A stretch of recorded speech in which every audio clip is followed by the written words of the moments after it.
ring. It's not fair, I know. But I gotta be honest with you. Handsome, debonair, suave, sexy. These words don't cover it. Teddy Long and Vicky Guerrero, I need you to consider the man with the money face for money in the bank. And from here on out, I'm to be known for exactly what I am.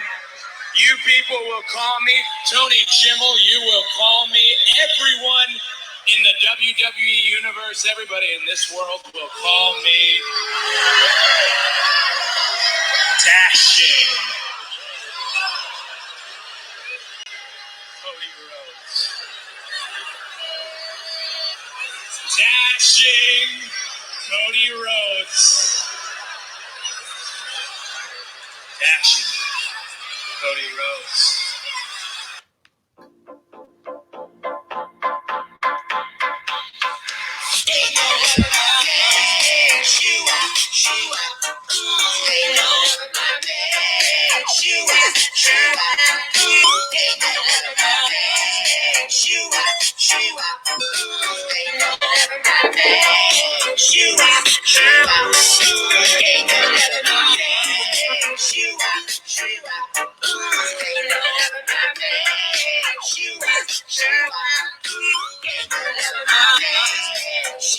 Okay, enough of that shit. What is up, everybody? It is I, Jacob McGovern, a.k.a. Cubics. Oh, fuck. And this is Shooting the Shit, where the shit gets shittier every single time. And yes, ladies and gentlemen, as the title implies, I'm going to be talking about a controversial, I mean, I guess it's controversial to some people. But yes, this is a video about the announcement that literally just happened today, even though it's pretty much been confirmed for about a couple weeks now, that NXT is moving to the USA Network. I'm going to be talking about that. But first, let me invite some motherfuckers into this call so I can not be alone and you could just not hear my fucking dumbass during this whole thing. Sorry, man, I'm not talking wrestling. God damn it, Jason. I'm gonna send him the link anyways, because he can fuck off. Apparently, the Shield of Ballycastle is not talking about wrestling if I invite him in. I'm gonna have the Unagamer on here, so that's gonna be exciting. Okay, I'm gonna let him know. I'm also gonna be talking about non-wrestling related stuff here in this call, so he doesn't have to. That's weird. But I will send him the link. God, I gotta send some people in. But anyways, yes, ladies and gentlemen, I might as well talk about some stuff right now. The King of the Ring tournament is happening right now. Oh fuck, you know, I'm burping already. You know, this is my show. Of course, I always gotta burp during this shit. So, ladies and gentlemen, the King of the Ring tournament is going on in WWE. I am unsure of the brackets right now of who's in what round or what. I know Cedric Alexander defeated Sami Zayn during this shit, or I don't know. I think Cedric Alexander is in the next round. I don't know. But before that, ladies and gentlemen, I would like to present something that I purchased over the past few weeks. Now, this is the most expensive thing, and Will Ferrell #1 is asking, do you like the Netflix series Glow? Yes, I do, because I love Allison Brie. She's hot as fuck, and it's a good show. It's about wrestling, so it's a good show. It's a good show about wrestling. That's a bonus, and it's a good TV show. Otherwise, all right. But before we get to anything, I would like to announce that I purchased something over the past few weeks. It was very expensive, and it took a while to ship, but, ladies and gentlemen, it is finally here. The first wrestling championship I have ever purchased, the first replica belt I have ever purchased. And I've had a bunch of toy belts over the past few years, a bunch of shitty, foam fucking plastic championships. But this, ladies and gentlemen, is the real deal. The NXT North American Championship. Now, this shit is fucking awesome. All right, and that's what I have to like. That's the only thing I can describe this. This shit is fucking awesome because, it's lighter than I thought it was gonna be. It's fucking it's very pleasing to the eye. It's a great thing. See, I'm not a fucking reviewer of like products, so I can't, be like, oh, this looks good aesthetically to the eye. So this is a fucking great championship, and if you're a wrestling fan and if you want a replica belt, I say this is the one to get, because this belt, it's fucking awesome, dude. I've just been staring at this shit because it's been one of my like plans to purchase a replica belt. Now, some of you out there can be like, oh, you're such a mark, you have to purchase something. And yes, it is $400. It is over fucking $300. But I don't give a fuck, ladies and gentlemen. I have a job now and I can pay for my own shit. So there you go, ladies and gentlemen. The NXT North American Championship, and it's beautiful. Am I gonna wear this around my shoulder throughout the whole show? I might. I don't fucking know. But trying to get some people in on this call. Got Scott in the chat. He's always in the chat watching this shit. This shit is already getting heavy on my fucking scrawny ass shoulders. And it's not even that heavy of a belt, dude. Like, it's not even that heavy. It's pretty light for what it is. But if you're gonna buy a replica belt, this is the one to buy. So I'm gonna fucking set this up somewhere. Put that shit right here. Fucking stare at me He'll stare at me right there. But yeah, so the King of the Ring tournament. It has been the first King of the Ring since fucking 2015, I think. So that's 4 years, and it's been a long ass time since we've got a King of the Ring. And I don't.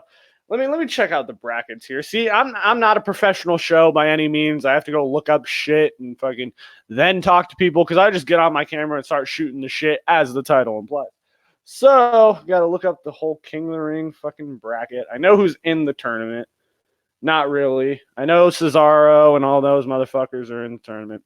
Let's see. We got the bracket right here. Okay. So we got Cesaro, Samoa Joe, Ricochet, Drew McIntyre, Cedric Alexander, Sami Zayn, The Miz, Baron Corbin, Kevin Owens, Elias, Ali, Buddy Murphy, Chad Gable. Where the fuck has Chad Gable been all these fucking months? What the fuck? I didn't even know Chad Gable was still in play. Shelton Benjamin, Apollo. Yeah, Shelton Benjamin too. What the fuck? Okay, so Apollo Crews and Andrade. And in the first round match, Samoa Joe beat Cesaro. No shock there. I mean, they never give Cesaro anything, so that was really not shocking to me at all. So next match was Cedric Alexander versus Sami Zayn. I already mentioned that. Cedric Alexander won.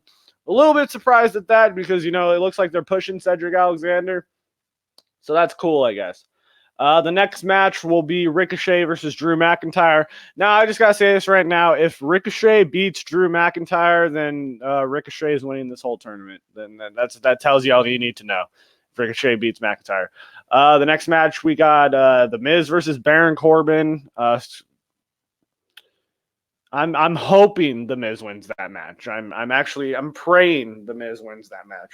My hair looks fucking horrible, so that's why I'm wearing a hat right now. I got to cover that shit up.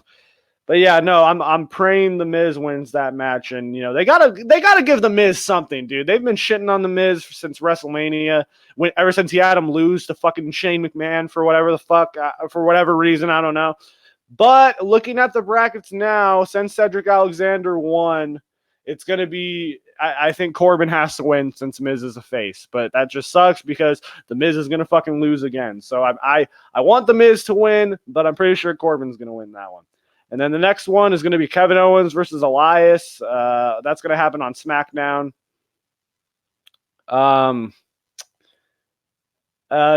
Kevin Owens has to win that match. I mean, that's obvious. Then it's Ali versus Buddy Murphy. I'm excited for this match whenever it takes place. I don't know if it's taking place tonight on SmackDown or if it's taking place next week. I don't know. Whenever this match takes place, I'm excited for it because these two have proven that they can have a fucking awesome match. And if you guys, I know a lot of people don't watch 205 Live. I'm probably like 1 in 10 people that do watch that show.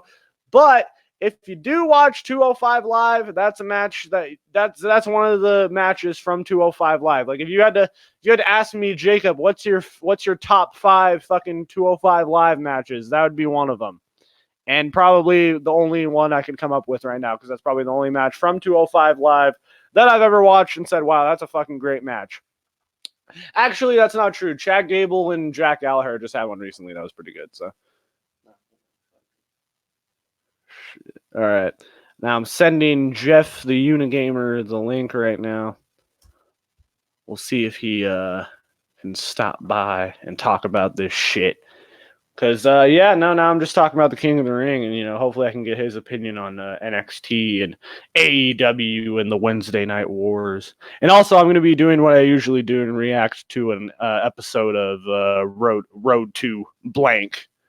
Because I know they just released another Road to All Out, and it's Brandy Rhodes cutting a promo, so you gotta love that. I gotta tune into that right away. Let me add Jeff to the stream. He's here now. What's There up? we go. What's up, man? Nothing much. I was reading the comments in one of Leon's posts about the picture he shared when the guy was saying, I forgot something about the child. Yeah. So apparently this dude got pissed off. I'll read the exact thing because I was commenting on it too. Yeah, I was actually going to comment, and then you messaged me, so I'm like, maybe we should shoot some shit about this. And yeah. Okay. So here's the thing. This guy by the name of Brian Thumper Wells. I don't know who the fuck this guy is. Apparently Leon says he's a comedian. I don't know, a comedian with 80 followers. So take that what you will. But yeah, he posted something with. I'll show it to the camera. I don't know if it can focus. That picture right there. yeah, there's a mother holding her child, and mother doesn't have her shirt on, and I guess the Oh child's God. maybe. I don't know. Oh, I think we might offend someone on this, but honestly, like, I see nothing wrong with this. Just saying, I really don't. I think it's a mother bonding with their child, holding their very young kid. Like, the kid's probably like a year, maybe 2 years old. I'm guessing. Yeah. I mean, you kind of just that's literally all that needs to be said. I mean, it's literally just a mother bonding with the child. And oh God, she has her shirt off. But like, it's fucking, and it's like when people get mad when, I don't know, this is also controversial for me to talk about, but like, it's like when people get mad when women breastfeed their kids out in public. You know what I'm talking about? Yeah. And it's like maybe in some places that's maybe weird. You shouldn't do that, like out in public. But essentially, you're feeding your fucking child. Like, essentially, that's what Exactly. that is. Yeah. So, like, and stuff like that. And this dude got offended of it. And let me read what he said. He said, "Ladies, quit doing this type of shit. Could you imagine if a man had his daughter like this naked?" And that's like that's like two different things there. Like in my opinion, that's like apples to oranges at this point. Yeah, I was gonna say that. Yeah. I read the back and forth between him and Leon, and I was laughing my ass off, especially when he said about how his wife took some photos, some I saw that too. strange photos, and I'm like, I was about to comment and saying like, sounds like you have your wife on a very short leash there, buddy. Well, it's like grow the Don't fuck be, up. Like, what the fuck? yeah, Like, you're like, weirded out because what? Like, your wife takes pictures with your kid, probably with her shirt out, and maybe her tits are out. Oh God. Fucking. I mean, honestly, if me and my girlfriend decide to get married and have a kid, if she wants to take a picture with our kid like that, I'm not gonna stop her from posting it on social media if she wants to. If she's proud of that photo, that's she has the right to. And it's not like, okay, now if it's not like this girl who posted that picture is butt fucking naked in the picture. Like, you gotta understand, it's not like she's sitting there with her tits out holding the baby. Like, you know what I'm saying? It's fucking it's a mother and her child. I don't know why he's so fucking, oh, that's weird, and I'm gonna, every time my wife takes a picture of this, I gotta take it down immediately. So then Leon posted and he shared this. He said, "So this guy is a comedian and he gets offended by a picture of a woman bonding with her child. This Brian Thumper Wells sounds like a complete bitch." And then Brian Thumper Wells commented. Yeah. What the fuck is that name? Brian Thumper Wells. So Brian Thumper Wells commented, "Offended, huh? Is that how you want to describe it, fuckface?" And this is what I commented. I said, "You do sound offended." And I put, "Could you imagine if a man did," like the way, like, like when you mock someone? Yeah. Yep. Yeah. So I did that. I was like, "You do Ebonics." yeah, you do fucking sound offended. And he's like, funny how you are offended the most by calling me it like it is. And I put a question mark because I didn't know what the fuck he was trying to say by that. I know. And yeah, like that sentence really sounded very incoherent. Like I posted a picture a while back ago that made me laugh my ass off because this guy had this shit on his bumper sticker. Or on the back, the tailgate of his truck. I'm gonna pull it up right now. Or actually, I'm gonna read it for you. This is funny as hell. He had on the back of the tailgate. He goes, "Hey, left wing, pull that dick out of your ass and put it in my fucking mouth." what the fuck? Yeah, I know. When I posted a picture of that, I'm like, yeah, clearly this guy did not think this through when he posted this on his tailgate in the back of his truck. I'm like, that's how incoherent that dude, what he was saying right there, what Brian Thumper Wells was saying. That was about as incoherent as that. And I don't know who this Brian Thumper Wells is. I mean, he sounds with a name like that, he sounds like an interesting character. And apparently this is his second account. When you go onto this is his second account. So I don't know what his main account is. I mean, this guy's a comedian. Apparently, that's what it says in his thing, that he's a comedian. He's followed by 80 people. What a great comedian this guy is. And then Leon commented on this, and he said, so crying over a picture is considered fact. Keep dreaming, social justice warrior reject. That still doesn't explain why this photo is such a huge problem for you. No normal man would cry over a woman bonding with her child like you are. And I totally agree with that. You have to be fucking weird to be like, yeah, her tits are out and she has her child. What? That's barbaric. No, it's like, and then he says, where am I crying, dumbass? I have not had a tear come down my face, stupid. Facts over your feelings and made up opinions about me. I don't know what he's trying to say. The wording with that is really bad. Obviously, Brian Thumper Wells, there's some sort of wiring malfunction. It's clear as day you were never held as a kid or hugged or appreciated. It's your opinion, and yes, you're entitled to it. But at the same time, it's rather retarded to leave your address in the open like that for all to see. I was held as a kid and raised in a very loving family. My wife took some strange photos with my daughter, and I told her not to post them at all. I also told her we would no longer take those kind of photos at all. I call out people who want to name call me and disrespect me as a man. Total disrespect. I call out keyboard warriors because that is all they are, just big pussies that can't back up their words. And I posted, you're not a real man until you start shit on Facebook. Being sarcastic, yeah. Yeah. And he's all like, it ain't a matter of backing words up. You're the one doing the slander. You're like a caveman. You wake up, you eat. Okay, wow, this person had a big-ass comment. God damn. Oh, yeah, that was I was actually going to talk about that one, too, when I was going to mute myself for a second. comment. I'm getting a phone call. Oh, okay. But yeah, I was actually going to comment and post how this guy, it sounds like he has his wife on a short leash, honestly, with the way he was talking about how his wife took some supposedly strange photos, and I use air quotations there, but some strange photos of them and the kid, and I'm like, okay.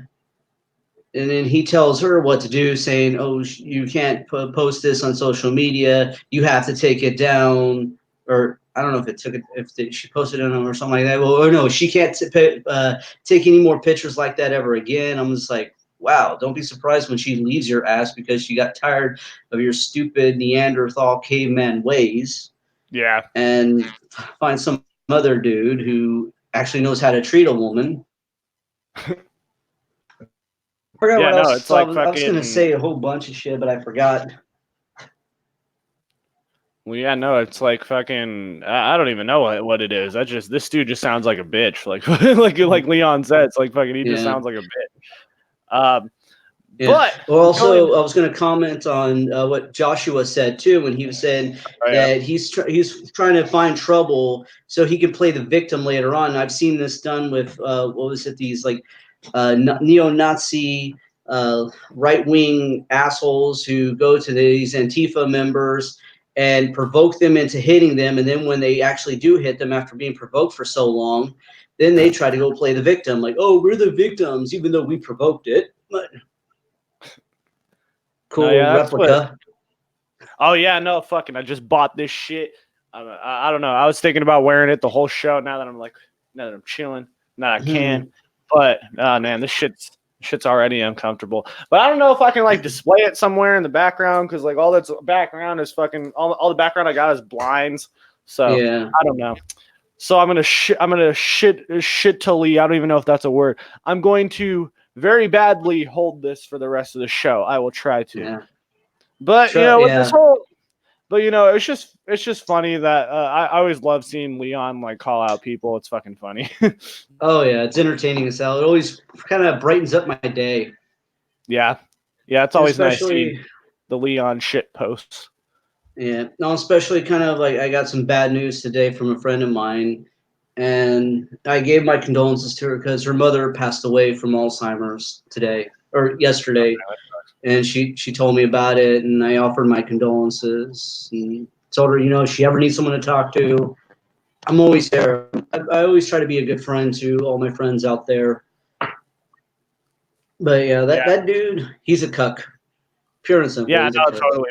That's the definition of a cuck right there. Yeah. Yes, as I am wearing an NXT championship, that's good to talk about. The main news story for today, the big thing in the wrestling world that just came out. Now, some people are very salty about this news, Chris Jericho included. NXT is moving to USA starting September 14th, I believe the date is. Yeah, let me see if it's on Yeah, my I heard notes. about that. Yep, NXT is moving to USA officially, and now I just broke my rule. I'm gonna fucking put this title down because it's fucking weighing on my Skeletor shoulders. Yeah. But NXT moving to USA, and now it is going to be moving. It is going to be live now, and it is going to be 2 hours. So, and what that means now is that Vince McMahon is going to have his little gross 70-year-old hands on the product of NXT now, with Kevin Dunn also. Because if we're getting Vince, we're getting Kevin Dunn too. We're getting Beaver Bucky Boy on this shit. This is. And I don't know. I really have my reservations on that one because, like, let Triple H continue running NXT. That would be the good thing if this was going to be on USA. But if Vince is going to have his hands on it, I feel like it's going to go downhill. It's going to be like when Vince was doing the ECW remake. Remember that one and how bad that was? oh, come on, we got Ezekiel Jackson as the final ECW champion. Come on, that was amazing. Nay, I say more. Yeah, I don't know. I don't know, man. It's fucking. I don't know. I don't want to pass judgment on this very quickly because it's very easily to just shit all over it just because Vince is going to be a little bit involved with it. But according to Ryan Satin, the Holy Spirit in breaking pro wrestling news, he reported that it's pretty much going to be the same NXT show, just upgraded to 2 hours, and people shouldn't worry that much. Which, take everything Ryan Satin says with a fucking grain of salt, because Ryan Satin's one of these fucking pro wrestling journalists. So I don't know what it's gonna. I think it's pretty cool that it's gonna be moving to USA because now it gives NXT. Because every time the NXT tapings come out, like when we hear spoilers for NXT, it's pretty exciting because NXT actually has good television that you want to watch and actually engaging superstars that you want to watch. Now that's not saying all of NXT superstars are great. Okay, there's some that are fucking duds. Okay, and Oh yeah, definitely. But Vanessa Bourne. May I say more? It's mostly the women's division. I'm gonna say that right now. It's mostly the women's division. Sometimes it bleeds over into the main guys. I don't know. I don't know who fucking Bronson Reed is, but that guy's terrible. I saw him in the breakout tournament. They had this really cool breakout NXT breakout tournament. yeah, All these name changes, I don't get it, man. They changed ACH's name to Jordan Miles. He's Jordan Miles now. Trevor Lee is now Cameron Grimes. Robbie E is now Robert Stone. I kind of like that one because Robbie E is kind of a fucking terrible name. and also it's a ripoff of Paulie D from the Jersey Shore. Yeah. Samuel Shaw is now Dexter Loomis. And There's a few that are kind of weird. Dexter Lumis though is pretty cool. If you guys haven't seen his match, like he had a match recently on NXT and it was fucking cool. He had a whole entrance and came out like looking like a creepy guy who was about to murder your family. Really cool.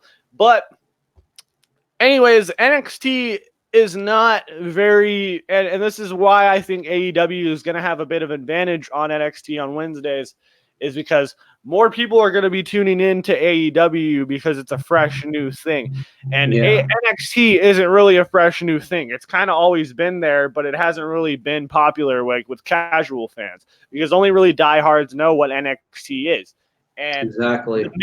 The main evidence for this is when they had Johnny Gargano and Tommaso Ciampa and Ricochet and Aleister Black there that one night on Monday Night Raw when they all came up at the same time. And look what happened that night when they all came out. They came out to fucking crickets because nobody knows who the fuck these people are outside of NXT. So I think them moving to USA is a good thing. And that's why I think it's smart that they have the jump on AEW at least for like a month before the AEW airs. But I don't know. They got to fucking pack those first few live shows for NXT. Yeah. And I don't know. But honestly, like I said, if it's still going to be run by Triple H the way it's been run, I think it has a good chance of being, I don't know what I'm trying to say now, but yeah, it has a good chance of being good. But if Vince McMahon takes it over, I'm really comprehensive because you know how out of touch he is with the audience, and he's gonna start going like, Adam Cole, I don't want this guy as our NXT champion. Baron, you're gonna go back to NXT and you're gonna take the belt from him. Yeah. Like I think that's something that might happen there. Like I said, also referring back to Vince McMahon's version of ECW, a lot of times this could have been something good for new stars to make a name for themselves. But a lot of times you'd had people who were like mid-card at best becoming their world champion of ECW, like Chavo Guerrero and Matt Hardy and whatnot. It's like Matt Hardy could have been a world champion, though. I will say that one. But Chavo, no, he was going to be a mid-carder in WWE. He was just doomed to that one. Also, I think another problem with the ECW was the fact they didn't have enough titles. All they had was the main title. They didn't have the television or the tag team championships for ECW like they did in the past, which I kind of thought sucked, but... Yeah, and what ECW was originally supposed to be, and Paul Heyman has stated this, it was originally supposed to be what NXT is today, basically. It was supposed to be exclusively on the WWE website at the time, because back then it was just WWE.com. That's all there was. So it was just WWE. It was going to be on WWE.com exclusively, and it was going to be like a developmental type product, and it was going to help. And it was going to help boost people out. That's why you signed CM Punk and all these fucking superstars to the thing, because it was going to be basically a developmental product. But then Vince had to put his fucking hands all over it. And initially when ECW first came around, it did look different from Raw and SmackDown. It had its own set. It looked like for at least for a couple weeks there. Yeah. But then they started putting in shit like the zombie and the fucking, all that shit. And it literally it started out good for like the first maybe week and a half. And then it just fucking went downhill super fast. The one night stand show, the 2005 one night stand show is all they had to do. That's all they had to do with ECW, and they could have just let it die there. But then they had to do another one the next year when it was like main roster versus ECW, and that was kind of cool, but not really. And then it was like, next week we're getting ECW on Wednesday nights, and people were like, what the fuck? Like, ECW is coming back? So I don't know what's happening with the whole NXT USA move. I'm hoping it's good. I'm hoping that it stays different from the main roster. That's the number one thing. They need to differentiate it from the main roster. Now, you can have main roster people come on NXT, which I think they need to. They need to have it for these first three shows. You need to have you need to have AJ Styles versus Johnny Gargano. You need to have fucking, all these flippity floppity do matches that people want to see. You need to have it, I think, to get people in.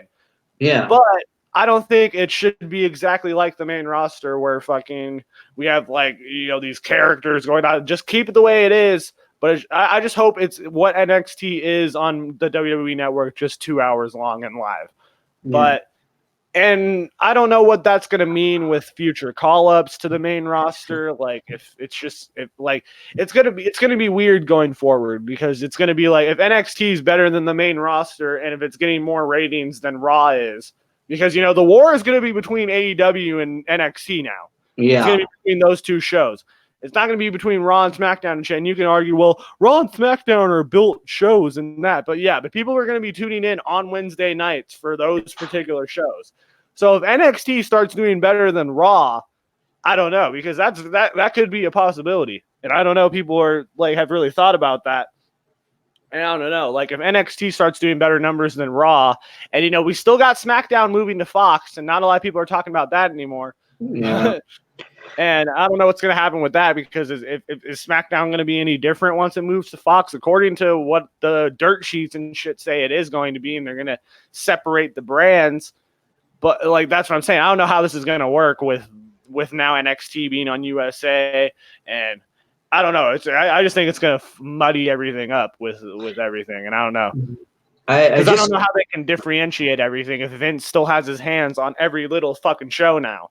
Yeah, I just thought of something, and this is, call me crazy, but I think this whole NXT moving to USA, the way that it is, it's kind of a way to nip the AEW thing right in the butt, because AEW could possibly be a potential rival to WWE and potential competition, and they maybe Vince kind of knows this, and it's like, well, if we don't have something on at the same time on the same day as them, they could build up that fan base, and then eventually take us on the Monday nights and the Tuesday nights like WCW did.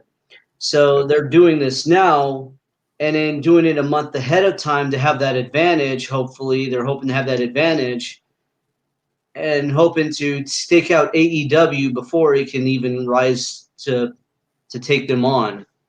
Oh yeah, that's 100% what they're doing. It's obvious, because that's why they wouldn't have announced it basically a month in advance, and that they're going live. That they're going live too. That if it was a tape show and they were just saying they're putting NXT on USA, then it'd be kind of different. But they're going live every single Wednesday now. Now it's going to be a live show, and now they're going to have to. And I don't think they've ever done a live show from Full Sail before. I don't think they have. So I don't know what that's going to look like. It's probably going to be the same, to be honest. But still, I don't know. It's because I don't know if it's going to be live exclusively from Full Sail every single week. They haven't really mentioned that. But are they going to go to different arenas? I don't know, because AEW is also traveling on the road. They're selling out arenas and shit. So if NXT is now going to compete with AEW, and if it's the Wednesday Night War, then I don't know. Is NXT going to go other places, or is it just going to be at Full Sail? I don't know. Well, I mean, I think the smart thing to do would be stay at Full Sail. Yeah. And not try to expand yourself, because that's kind of what happened with the NWA back in the day. If they would have just stayed in the southern areas, they probably would still be in business today. But they wanted to expand and go all out and whatnot, and it didn't work out for them as they hoped it would. Yep. But yeah, it's only time's going to tell, see what they're going to do. But yeah, like I said, if I were them, I would stay in that area and wait.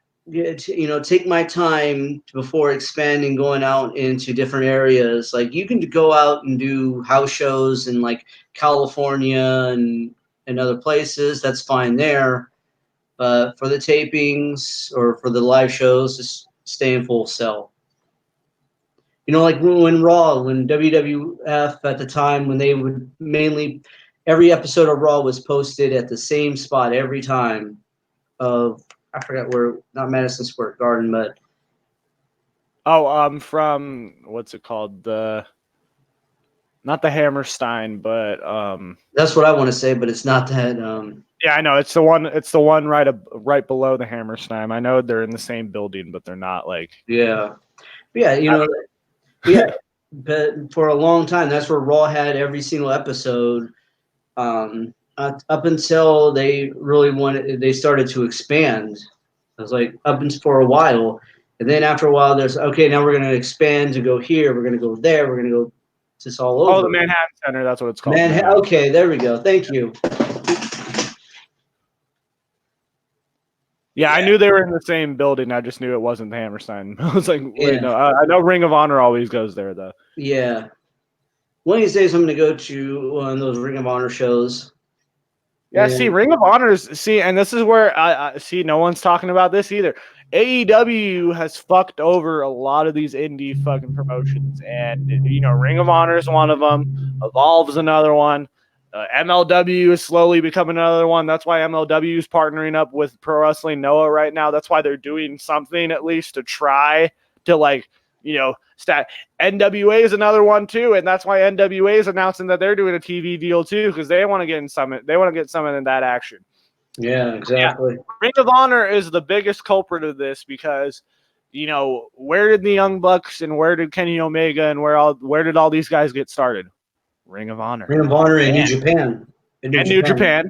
Yep. New Japan's getting fucked over too, and the only people who have working relationships right now with New Japan is Chris Jericho and Jon Moxley. And Jon Moxley's New Japan deal expires next year. It expires like February 2020. So they're the only people that have working relationships. Kenny Omega's not in New Japan anymore, and the Young Bucks aren't.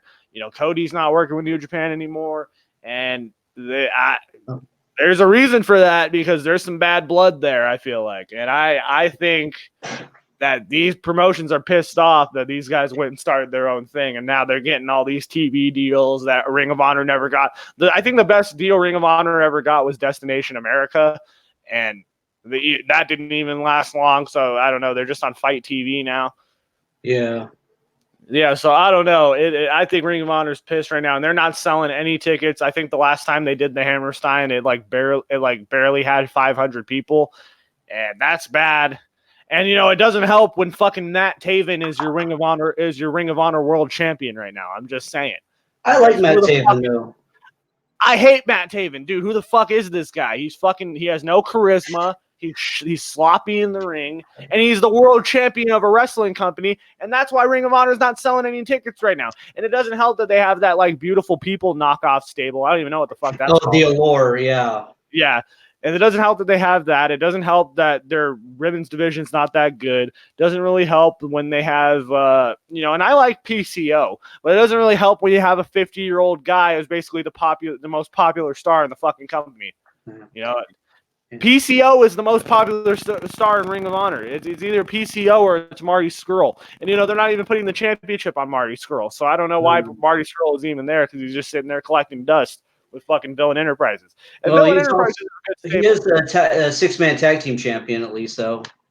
Yeah. And they do have those custom belts, which look cool, though. They do have the custom. I do want those belts. They look badass. But that doesn't change the fact Ring of Honor needs something. And I don't know what they need specifically. I don't know if I don't know what they need, but it's just they need something. They needed that one certain star. Yeah. And I don't think it's Marty Scurll. I don't think it's fucking Matt Taven.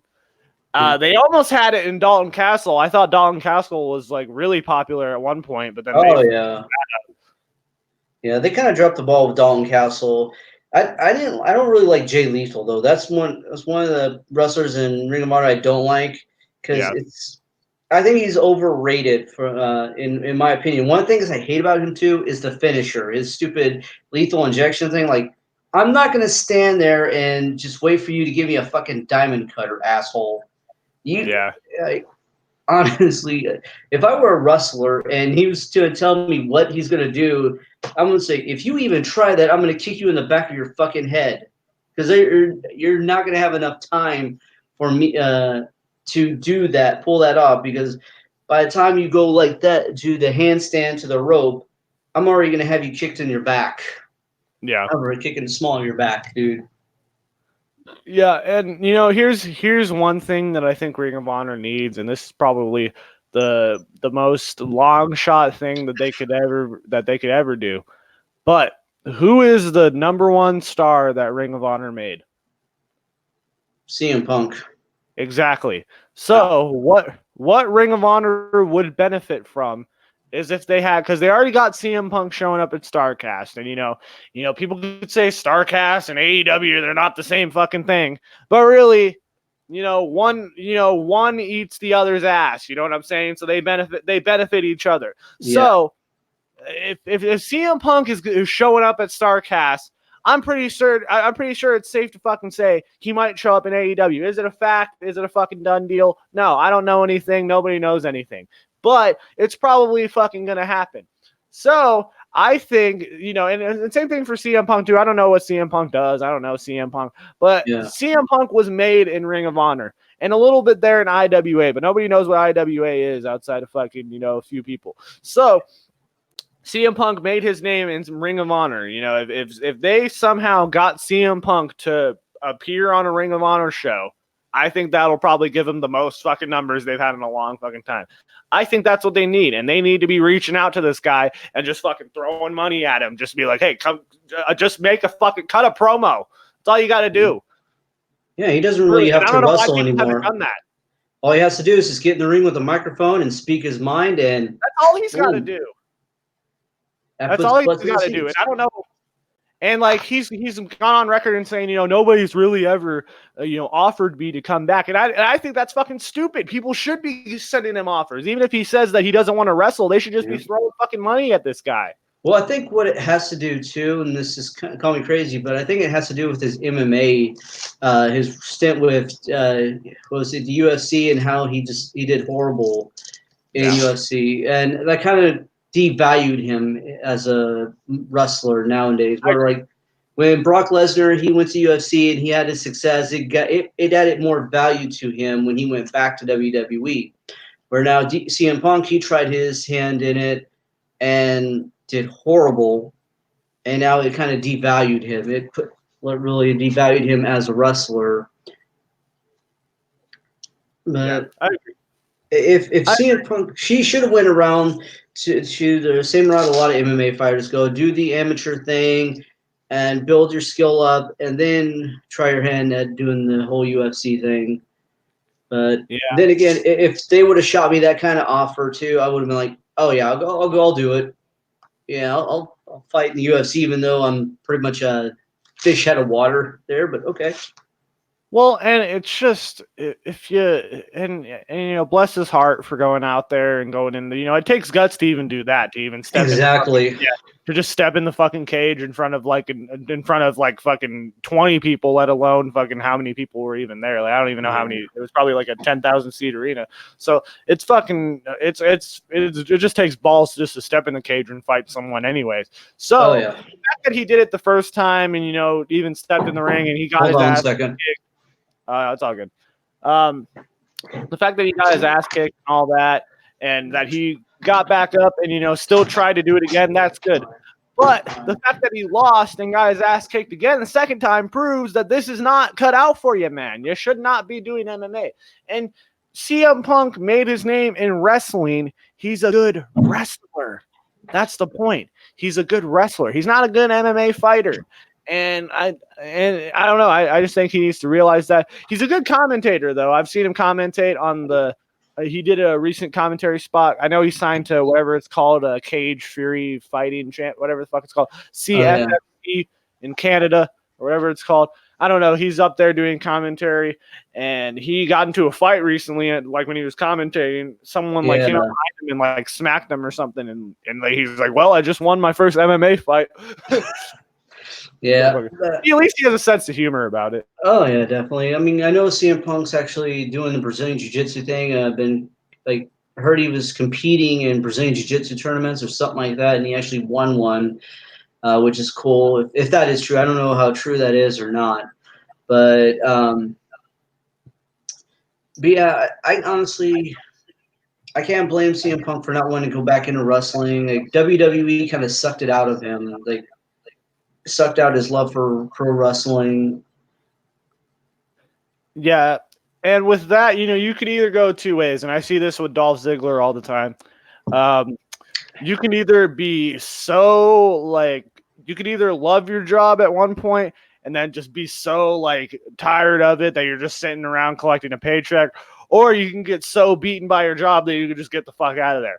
And I think people, when they all talk about Dolph Ziggler, oh, why doesn't he just leave? And well, because this motherfucker's sitting around and collecting a fucking $1 million paycheck. That's why he's not. He's complacent where he is. And every time, and I've been to a couple live events in the past like 3 years, and Dolph Ziggler has been a match on all of them. And you can just see after he leaves the ring and when he's walking away, like you can just feel the fucking like energy, like this guy's just had all the fucking passion just beat out of him. And I'm not exaggerating too. Fucking anyone can do this. If you go to a live event and if you watch a Dolph Ziggler match, watch him when he walks away, because I've done this like three separate times. It's fucking, I don't know if he's just playing his character because he got beat or whatever the fuck, but most of the times he doesn't get beat. I saw a match one time where it was him and who was it? It was him and The Miz on a live event. It was during that feud. And he beat The Miz. And he beat The Miz. And like when he was walking away, dude, he just looked fucking like he just looked tired. I was like, damn. I was like, that's sad. You can learn to read body language after a while, and you can tell what it is they're thinking almost with the way they carry themselves. And that's probably what it is with Dolph. But I think what he's probably doing, which is probably be a smart move, collecting that money, saving it up, to where he could put himself in a position where he doesn't have to work another day in his life. And you can make quite a bit of money from WWE doing that. If you're smart with your money and know how to save it right, make the right investments, you could pretty much not have to work another day in your life. And that's what he's doing. He's just waiting for the time is right so he can retire and just kick back and enjoy the rest of his life wherever he's going to be. And yeah. Well, I hope so, dude, because it's fucking he needs to do something. And I just think he would benefit. He'd be one of the guys that would just benefit from getting the fuck out of there, because there's nothing for Dolph Ziggler in WWE. No, there's definitely not. Like he could, like that Goldberg thing, that could have been the end of Dolph Ziggler in WWE, period. And I don't think anybody would have cared. But we're still gonna see him out there. We're still gonna see him cutting these promos. Still see him super kicking people. I don't know what's happening for Dolph Ziggler, but I don't know. I don't know what's happening. But before I got to wrap this shit up because I got to get going and got plans. Yeah. But before I do that, Jeff, the King of the Ring tournament is happening right now. What's your thoughts on the King of the Ring right now? I used to also who is your prediction to win the King of the Ring? Okay, well. I like the King of the Ring. Honestly, I loved watching it as a kid back in the day, and I kind of wish they would have kept it. And I hope they kind of do it right again. I hope they don't fuck it up like they've been fucking it up. As for my prediction, well, first, who I want to win, I think I want Ricochet to win. I definitely like Ricochet. He's one of my favorites, but who I think will win most likely is Samoa Joe. I feel like they're going to have him win the King of the Ring, and then they're probably going to push him towards a title shot, maybe. I don't know. Yep.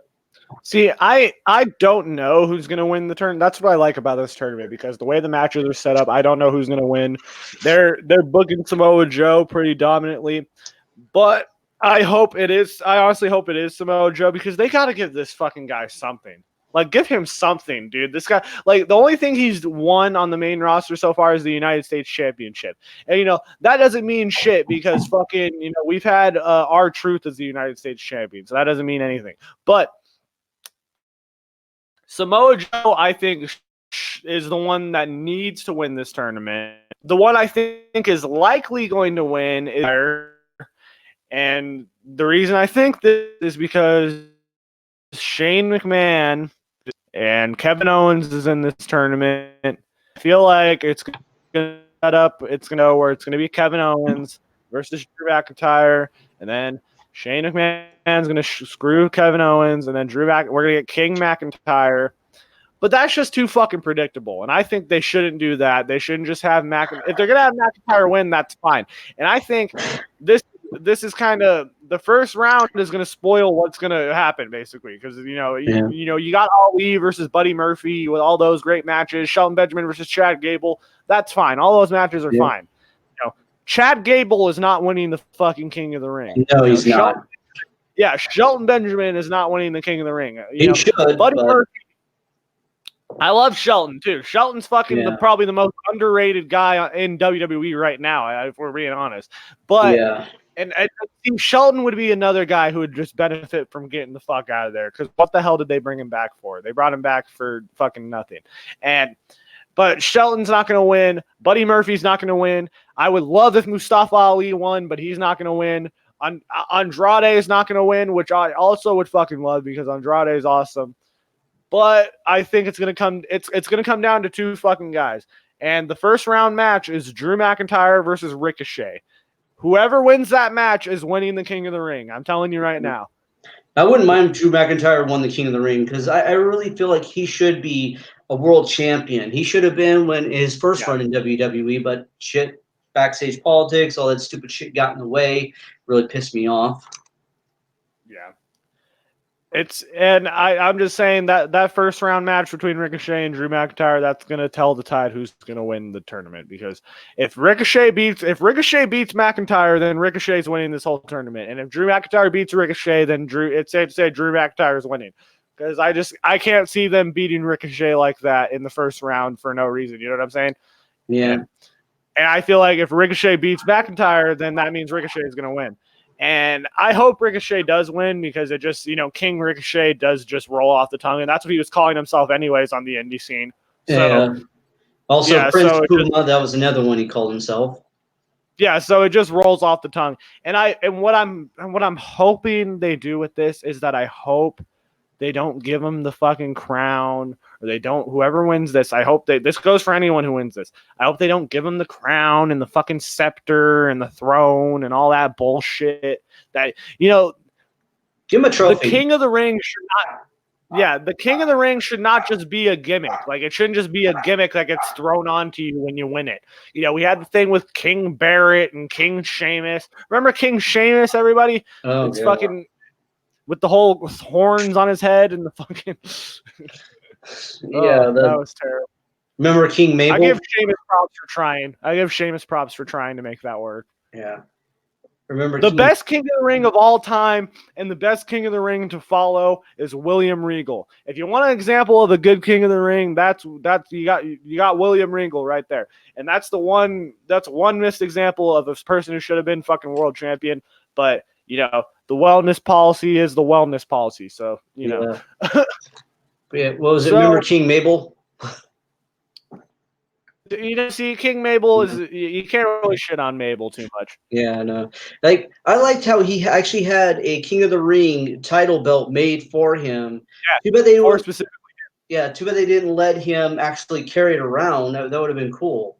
That belt's cool as fuck too. If anybody looks up that belt, like what it looks like, it's actually pretty cool. I think it looks kind of cheap when you look at it up close if you ever get pictures, but like it's fucking cool. They should have just went all out with it and just made it a championship. Yeah.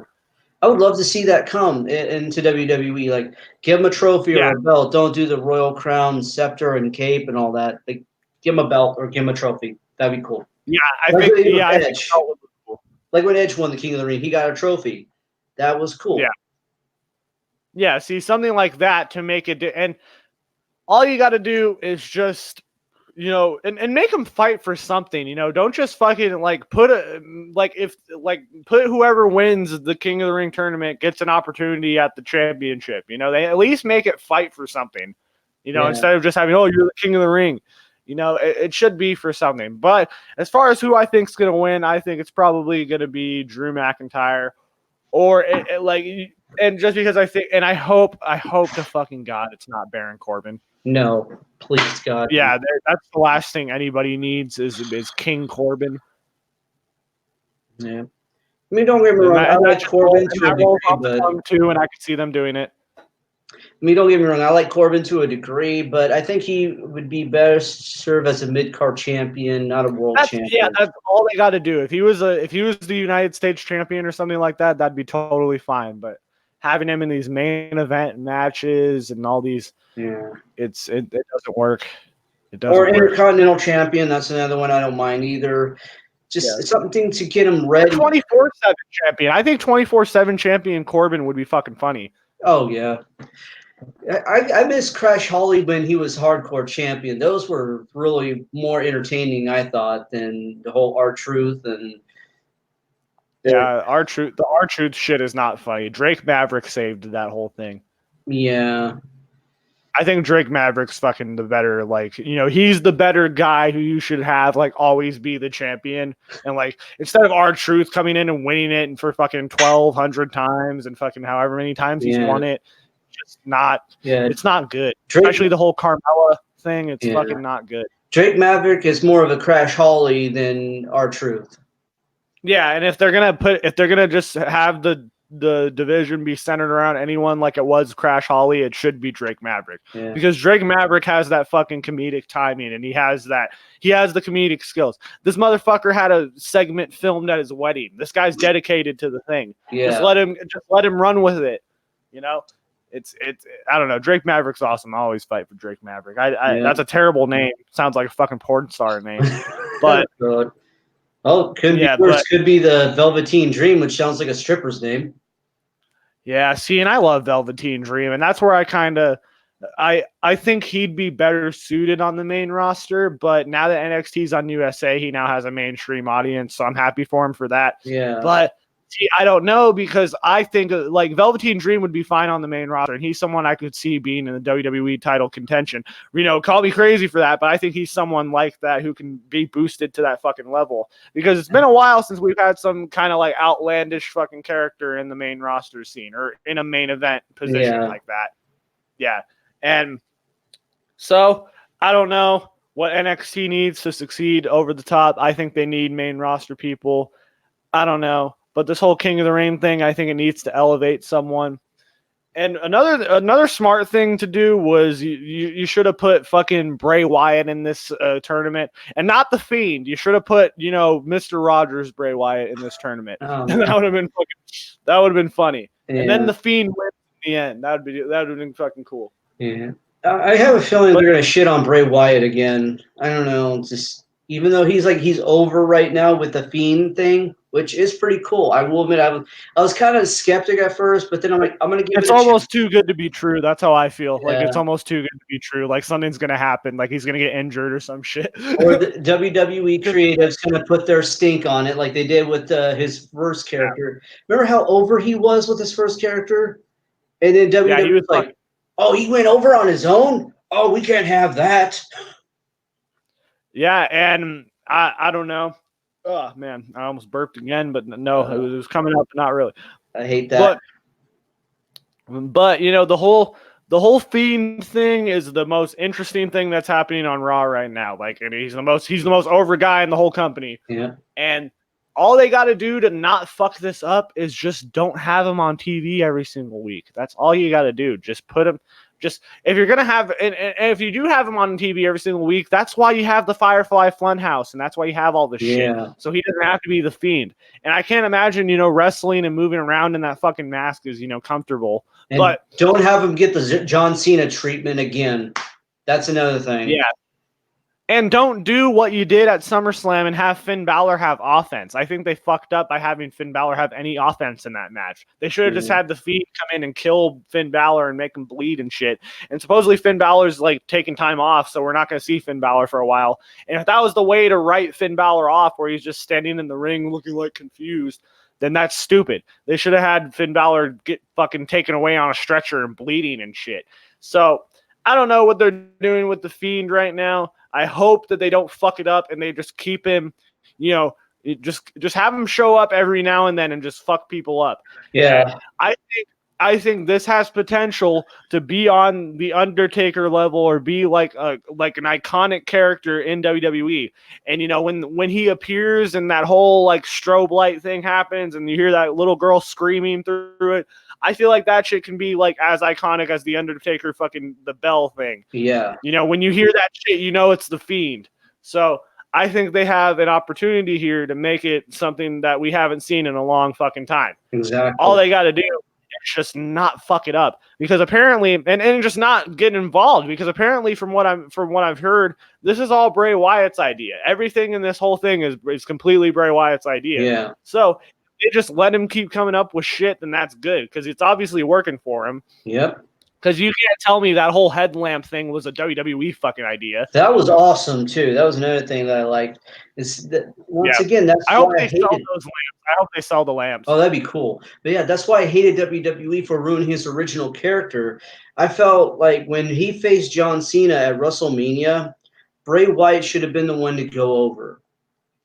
Honestly, Yeah. Bray Wyatt, if he would have went over, it would not have hurt Cena at all, and it could have really boosted him up.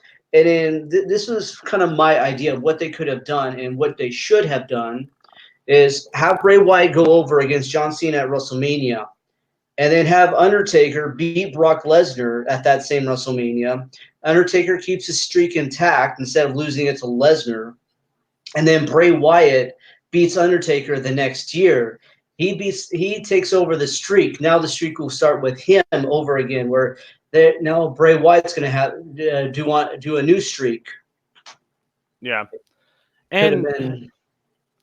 And to anybody who defends Brock Lesnar breaking the streak, then the streak should have. I'm a big believer that the streak should have never just ended. I don't think it ever should have ended. I think he should have retired with the streak intact. Yeah. But if they're going to have anybody beat it, it shouldn't have been Brock Lesnar. And people would say, "Oh, well, Brock Lesnar became legit after then. He's the megastar who can kill anyone, and now it's not believable." They could have had the same fucking outcome. They could have had the same outcome with Brock Lesnar if they just had him beat up John Cena like he did at that SummerSlam pay-per-view. Yeah. All right. When he did that, I thought that was way more effective of getting Brock Lesnar over as a fucking monster than it was of him just beating the streak for no reason. Yeah. Okay. If him destroying John Cena like that was fucking monumental because we've never seen that before. And it's always Super Cena against the world. Like that's how it was at that time. It was Super Cena versus the world. And to see Brock Lesnar come in and just destroy John Cena like that, it was amazing. And that's what got Brock Lesnar over, in my opinion. And that was after he broke the streak. I thought everything after that was I don't know. I think they could have had the same fucking outcome with Brock Lesnar if they just had him do that with John Cena instead of having him break the streak for no fucking reason.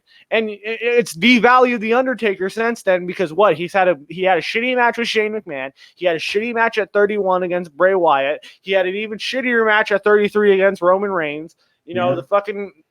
he had him. Did he have a match at 34? Yeah, he did with John Cena. Yeah. That match sucked too because it was overhyped and then it turned into match. I was pissed. I was fucking pissed. I was pissed. But then didn't have a match at 35. Appeared the next night and the chokeslam Elias for some reason. I don't know what they're doing. Like the Undertaker is ruined at this point. Every time the Undertaker comes out now, it's less impactful because he broke the streak. It's even more or less impactful because of that whole match with Goldberg. Yeah, and I don't know, man. Undertaker. Yeah, that would have been my idea too. Is Undertaker beats Lesnar at WrestleMania, then Bray Wyatt beats the Undertaker the next year, and takes over the streak. And Undertaker just retires. He goes off into the sunset. That could have been the best way to end his career overall. No more matches. He doesn't have to do it no more. He can just relax. Don't go against Goldberg. That was a bad minute. That was the oh god, what the fuck was he thinking? Well, actually, I know what he's thinking.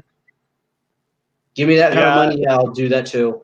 I don't care. Yeah, it's sad because there's interviews, and you can go back and look this up. There's interviews from Undertaker in 2002.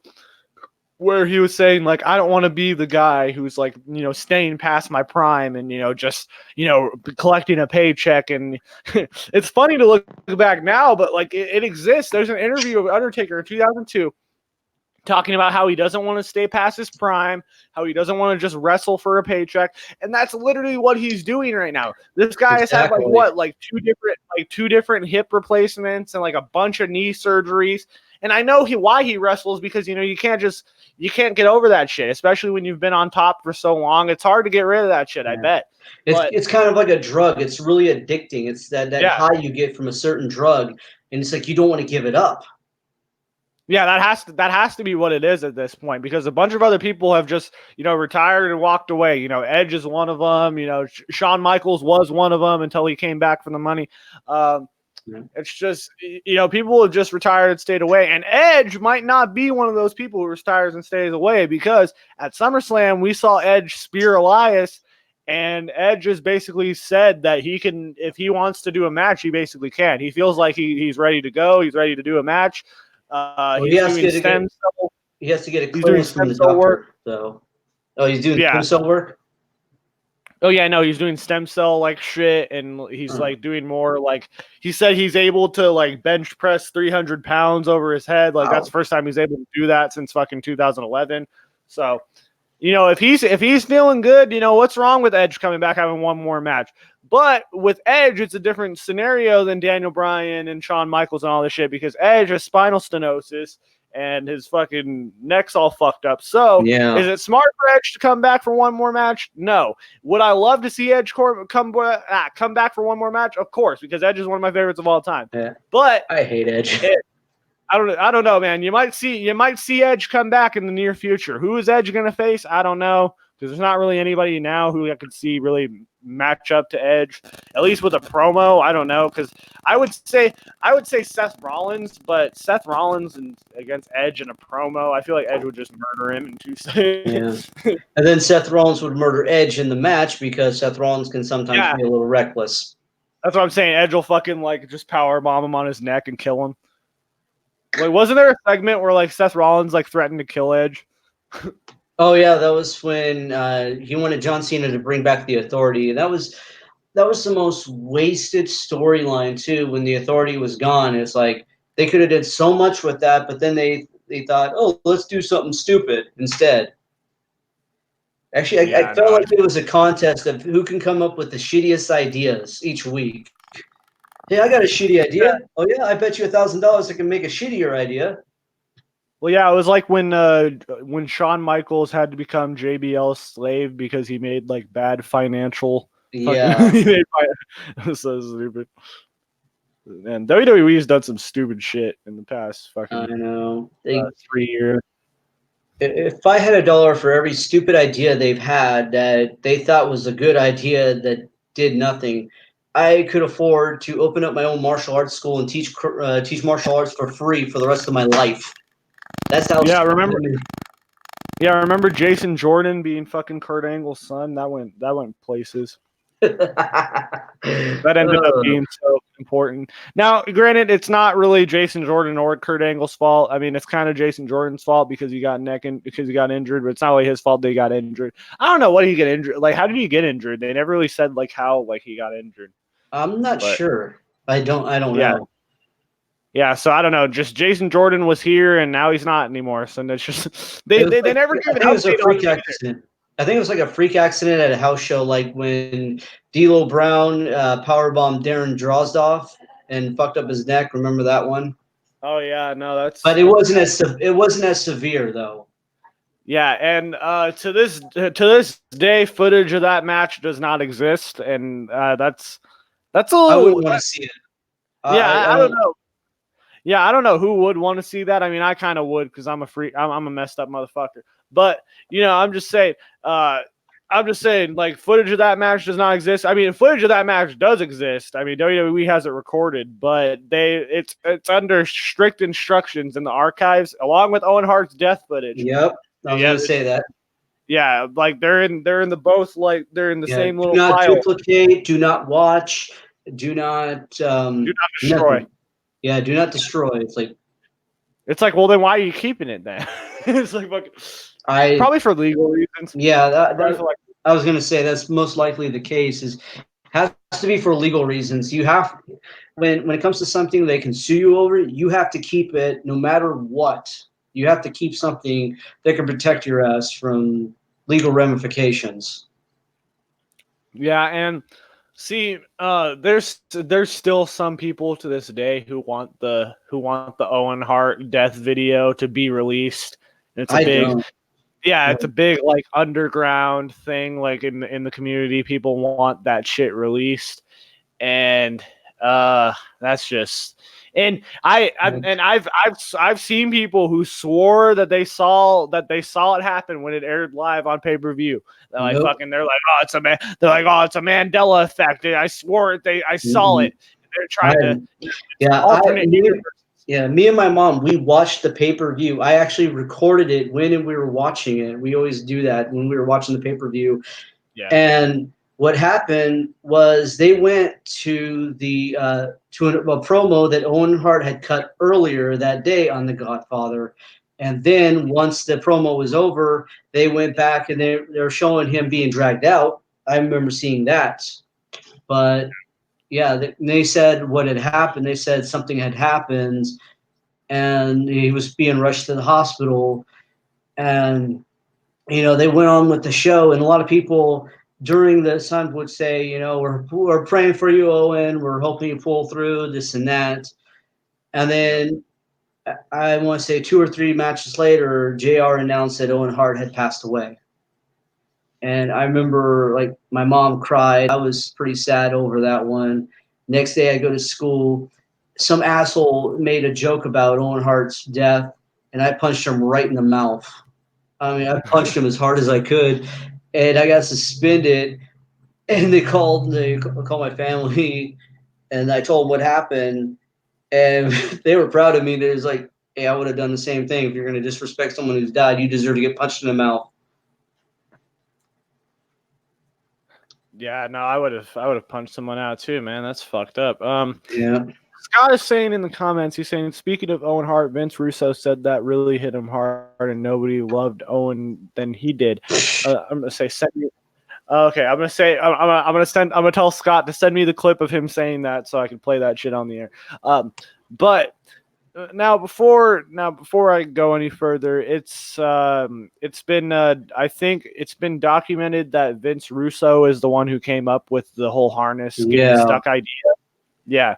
So what was going to happen, for people who don't know about the whole entrance, and the reason why it was never shown on TV, like why the death wasn't shown, because the entrance wasn't supposed to be shown on TV to begin with. Like when because he was supposed to enter the ring while the promo was playing, and then afterwards they were going to show that he was like getting stuck in his heart. You know what I'm saying? Yeah. So like show like that he got stuck. They're like, oh, like it was going to be a comedy thing. They're like, oh, look at this guy, he got stuck. So.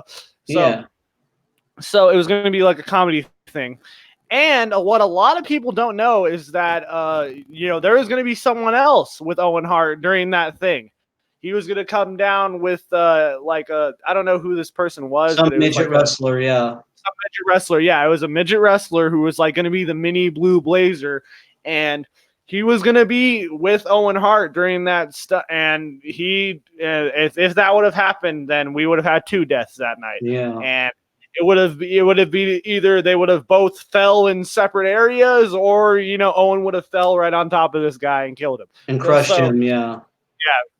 So we could have seen some other some other horrific shit could have happened that night. Yeah. But it didn't. So like that was gonna happen at the last second. A lot of shit went into that. And there's a video of this. Like there's a documentary on YouTube. Yeah. It's called Owen Hart's Last Day, and it's an audio documentary, and you can just hear the shit that went on during that day, and it should have never happened. It really should have never happened. They should have just fucking canceled that shit. They should have just canceled the spot. And there's a moment where they could have canceled it and they could have just called it off, but Owen didn't want to do it. Owen didn't want to do the spot. No, I can't blame him, but he was all. I think also what he was thinking of is he turned down the whole. That's the problem. He was a worker. Yeah, he turned down one storyline. He didn't want to be one of those people that complained constantly about each storyline they were giving him, because because if he would have done that, then they probably would have done something even worse. So he was just thinking about his family and whatnot when he went along with it. But yeah. It's sad. It is sad. I don't know, but if anyone wants to watch, I'll link that in the description because it's a pretty good documentary. But Scott just sent me the clip of Vince Russo talking about Owen Hart's death. I'm gonna play this shit right now. I've never heard this before, so I'm gonna react to it. Absolutely bullshit, man. And bro, I get tweets to these days. You killed Owen Hart. To this day, I get tweets about how I killed Owen Hart. How that happened, bro, is That show was written. It was done. I was in my office. It was probably Thursday night before the pay-per-view. And I'm just dotting the I's and crossing the T's, making sure we got everything. My phone rings, and it was our director of operations. The guy's name was Steve Taylor. Steve Taylor had been in the WWE forever. I think he works at MSG now. So from what I've heard of the whole accident with Owen Hart and all the shit that's happened, is that he was supposed to get stuck, and then there was a quick release that, like, if you pressed it, then it would immediately like let you out of the harness, and then fucking. And what happened was something, his cape got stuck in the thing because he was wearing a cape because he was playing a superhero character. Yeah. He was wearing a cape and it got stuck like in the fucking harness. And while he was trying to tug the cape to get it out of stuck out of the harness, it hit the quick release, and that's what fucking killed him. So basically he hit the quick release early. So it was a freak accident. So essentially, you can't. So for the people who say Vince Russo killed Owen Hart, you can't really say that because it was an accident. Well, it was his idea for Owen to do that, though. It was his idea. You can say that till that's absolute fact. It was his idea, but you can't say that. For the people that say oh, Vince Russo killed Owen Hart, and Jim Cornette has even said that, but it's fucking hilarious. But it's just you can't really put the blame all on him. I'm just saying because it was an accident. But also another thing that they talked about too, and I think it's the same documentary, was there's supposed to be a safety harness as well, just in case the quick release harness, something happened with it. And they were telling them, say, yeah, let's put this on. They were advising them to have that on there, but WWE was insistent in not having it. Everything will be fine. Yeah. And they were like, no, let's just have this safety, and just in case, because this quick release harness can be easily tampered. Like you barely just have to, just a piece of clothing can quick release. Yeah, that's what I'm saying. If anything, they should have maybe I don't know. If anything, they should have maybe rehearsed the stunt. They should have maybe done it they should have enforced the fucking safety of it. I don't know. Yeah. You could say a bunch of different things about what happened that day but I'm just saying they should have. I don't think they rehearsed the stunt. I don't think they did. Yeah. But at the very least, maybe go over it and maybe rehearse the stunt a little bit. I'm just saying they should have at least done that. And I don't know. And I'm just saying that it could have gone south 100 different ways, but they should have really enforced his safety because this guy was literally plummeting fucking 70 feet in the fucking air. It's terrible. Yeah, he literally just went straight from what I've seen. He hit the turnbuckle, right? Is that how he died? Yeah.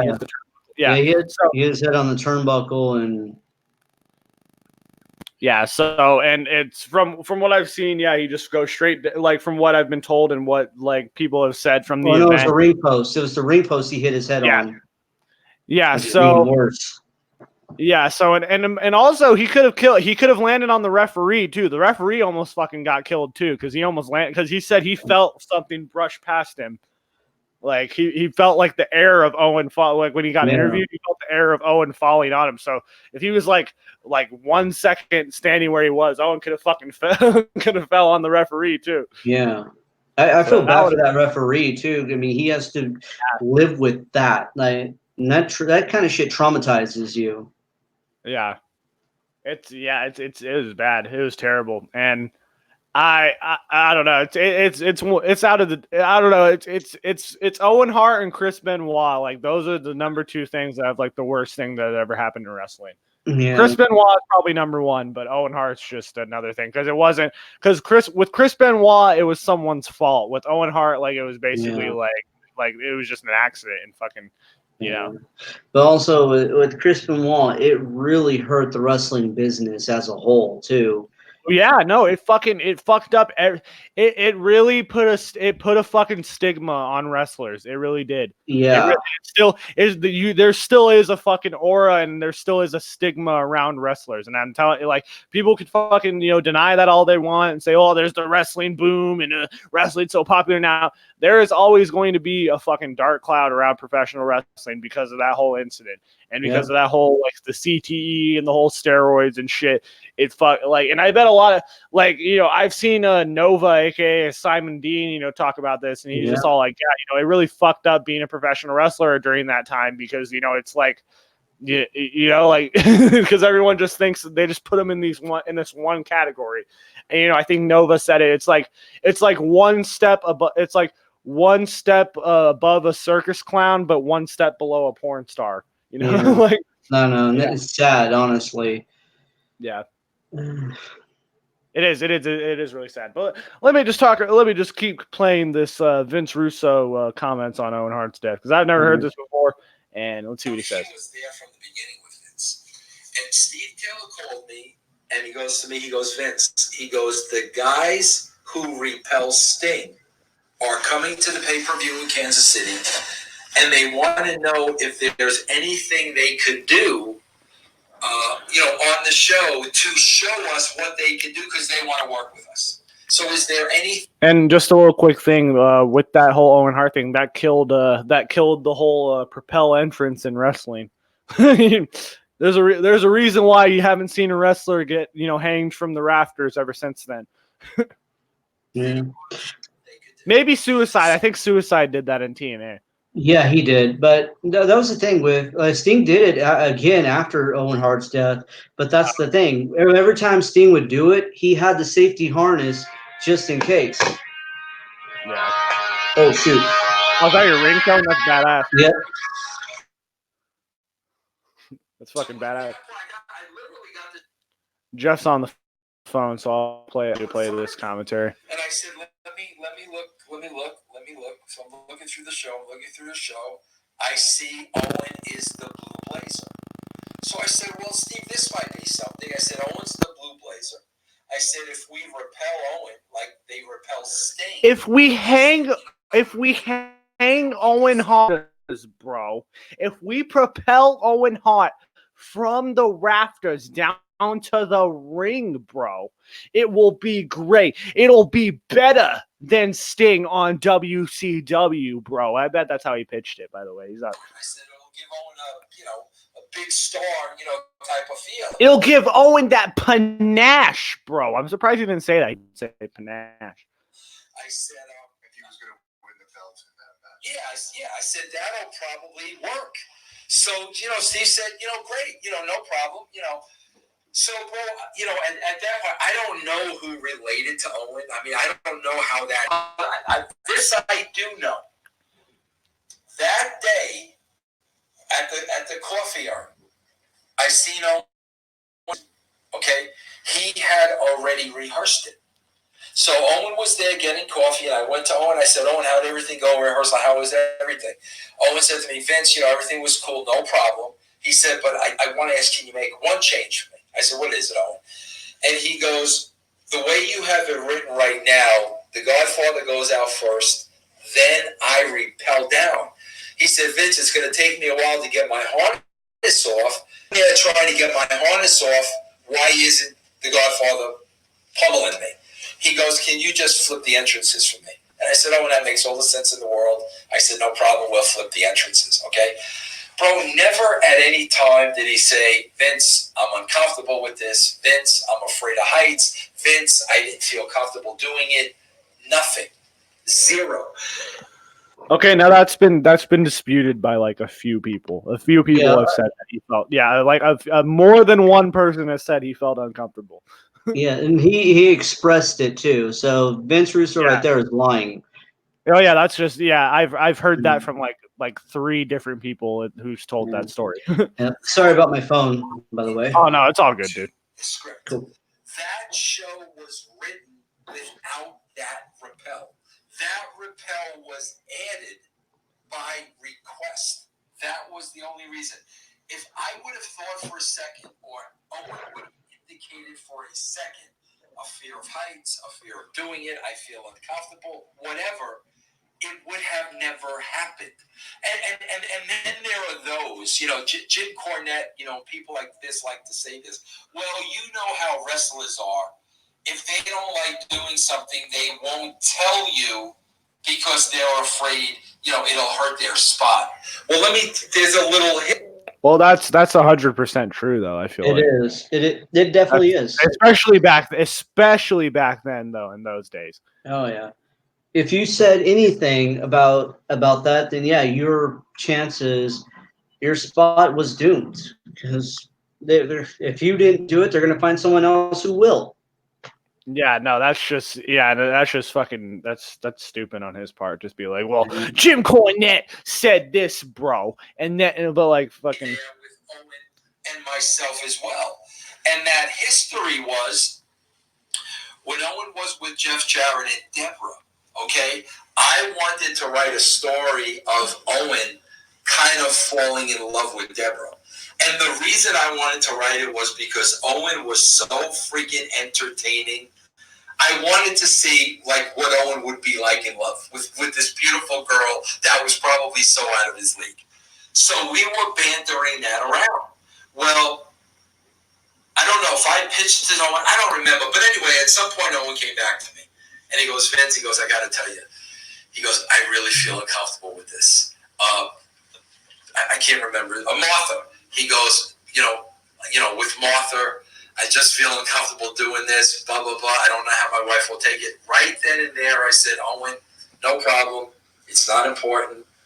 Okay, that's like two different fucking things to compare right there. Okay, that's literally like fucking you're putting him in a storyline where he's gonna like act like he's in love with, and like fucking flaunting over a girl who's not his fucking wife. You know what I'm saying? Like you're putting him in a situation where and of course he's gonna come up to you and be like, "Hey, I'm uncomfortable with that because of what my wife might think." Yeah. That's completely fucking different from him being lowered from the fucking rafters to make his entrance in an Intercontinental title match. Of course, he's not going to tell you he's uncomfortable with that if he's wrestling for a fucking championship.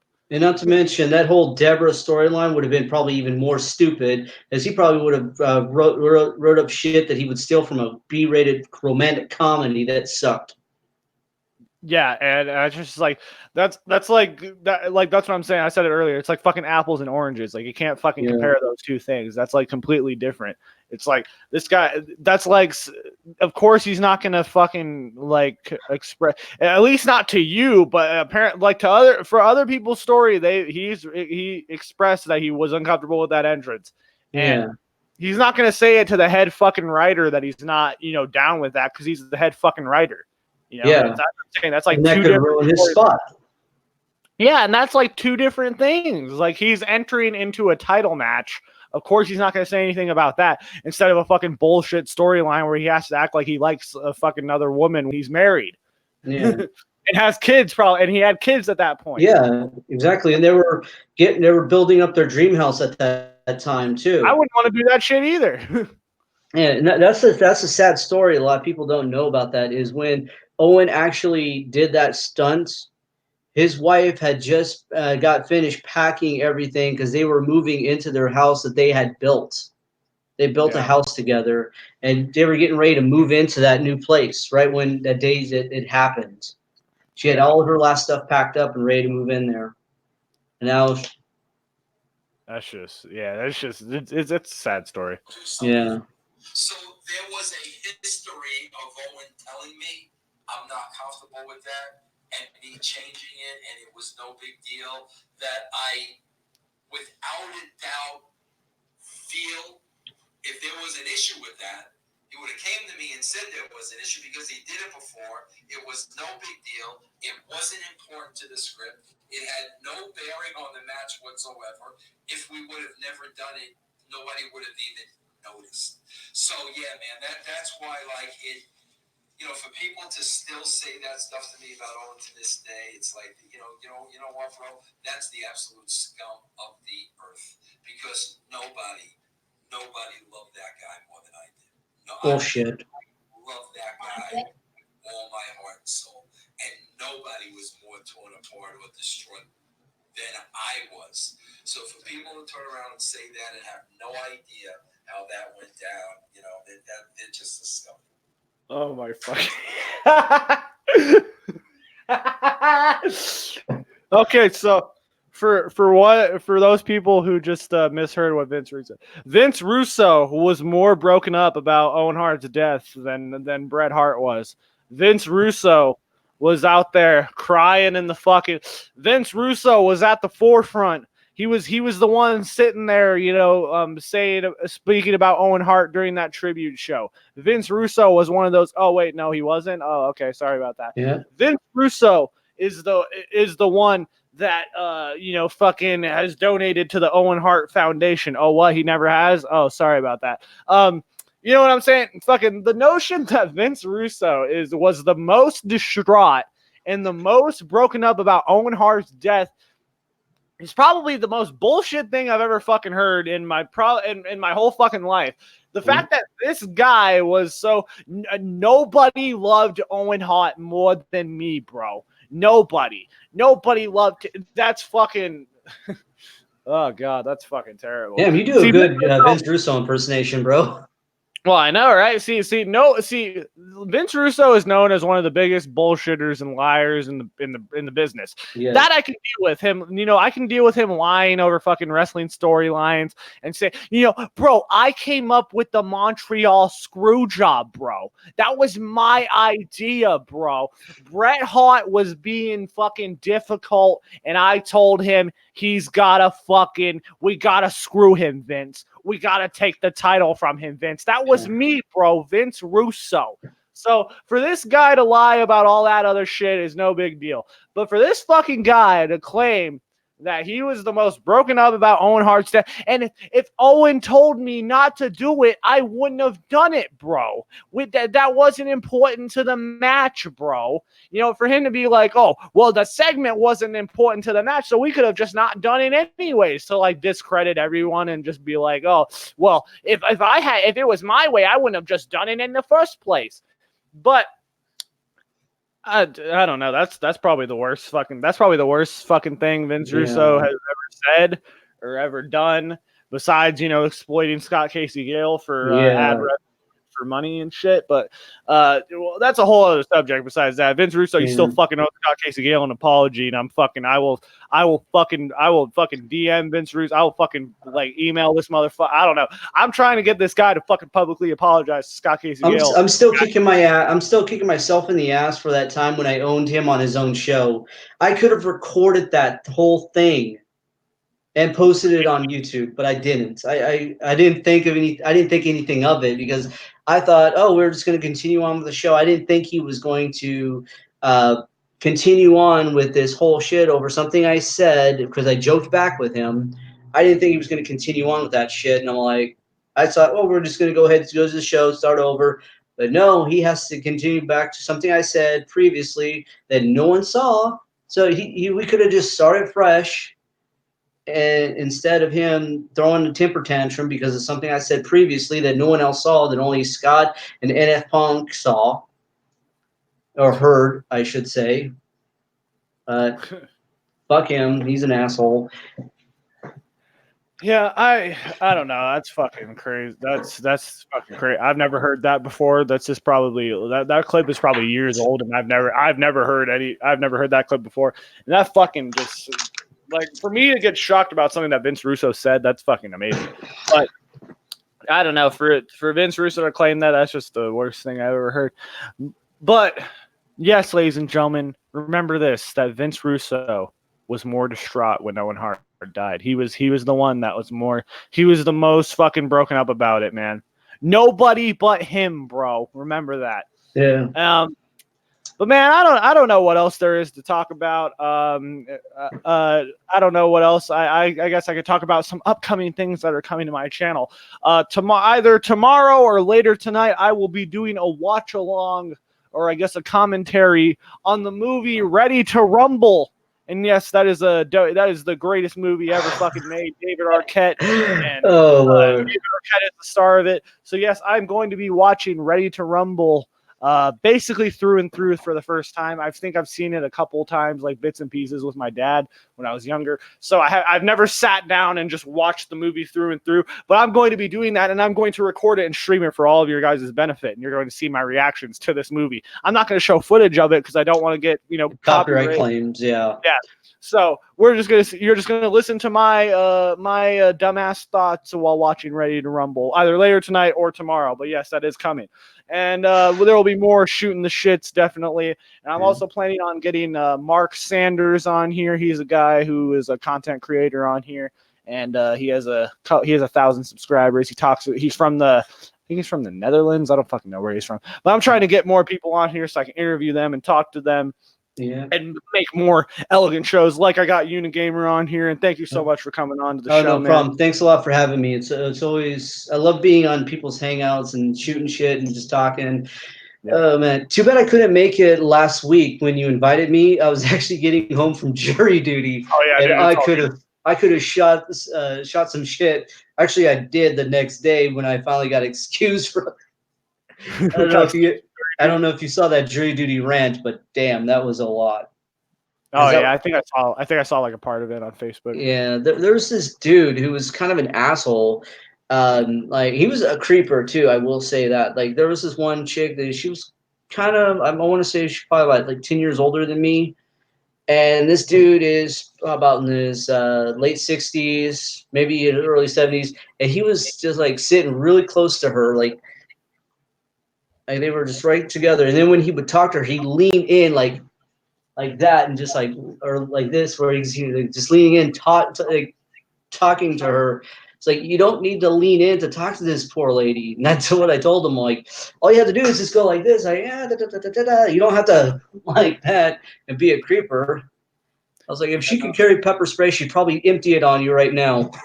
Oh yeah, no, that guy was trying to start something up in there. Yeah. Oh yeah. And then he's what was it when we were talking about this one girl, because me and this one girl were talking, and she was telling me about a friend of hers who's transgender. She transitioned from male to female, and then he started making fun of me, saying, "Oh, is that your girlfriend?" I'm like, "Hey, I've dated a transsexual woman before, and I'll do it again. I don't give a shit. I'm too old to care what you think." Yeah, redneck douchebag. And then everyone started clapping for me in the courthouse. God. Oh, that's fucking funny. See, Yeah. I don't want to experience jury duty. I'm 18, so I don't know what that's going to be like. Oh, it sucks. Yeah, that's what I've heard. So actually, I mean, hopefully I won't have to experience that for a little bit. Yeah, actually, it's not all that bad, really. It's just depends. I mean, I've had some good experiences in jury duty. I've met some cool people, made a few friends. Actually, ran into some old friends I hadn't seen in a long time and got to catch up with them. Also, I think another thing I like about it is there's plenty of great places to eat downtown where the courthouse is at. So, yeah, that's true. That's always a benefit. Yeah. There's like good Chinese restaurants, and there's this burger joint I went to. I posted it on Facebook. This burger joint I went to was at an antique store. Oh shit, that's cool. Yeah, all burger joints are the best, except for the shitty ones. Yeah, and it was cool about this burger joint. It's like a 1950s style burger joint, like a mom and pop burger place. And they have like really good milkshakes and burgers and fries. Just that's cool. Hell yeah. Yep. So, is there anything else that you want to talk about specifically before we get off, or is there anything you want to plug? Now let's go ahead and plug my channel. You can check my YouTube channel at TheUnagamer661, where I talk about martial arts frauds, combatives frauds. I do rants. I do just random stuff on my channel. Hell yeah. Yeah. Oh yeah, you definitely gotta check out Jeff's channel. You gotta send me your channel link and on Facebook, and I'll link it in the description. All right, yeah, I'll go ahead and do that right now, real fast. All right, and I'll link that shit in the description. But yeah, no, thank you for coming on. Definitely, I definitely need co-hosts on here. I mean, I can talk for as long as I want to, but sometimes that gets fucking boring. I like to talk to other people and play off. Oh no, I'm the same way, bro. That's why I don't really do a lot of hangouts. Like, I don't like to be by myself when I'm doing a hangout, because I'm just like, if by myself, I feel like I'm a fish out of water or something like that. Yeah, no, that's definitely how I feel, man. That's why I always got to get people and play off of other people. But yeah, no. So there's no. Let me. Is there anything else that I wanted to talk about? Not really. I think I covered most of what is going on in the wrestling world. I mean, there's really nothing else going on else. I mean, the big news that dropped today is that Spider-Man is out of the MCU, out of the Marvel Cinematic Universe. It's now back with Sony exclusively. That sucks. I'm going to be doing a whole show on that pretty soon, but because I'm going to be doing a whole show dedicated to Marvel and such like that, because I don't just talk. I don't want to just talk about wrestling on here, and Yeah. I want to talk about other shit. But we will see what happens when that happens. So I am Jacob McGovern. That is Jeff. This has been Shooting the Shit, and I will see you guys next time for my commentary track on Ready to Rumble. This is Shooting the Shit. The shit gets shittier every single time. Later.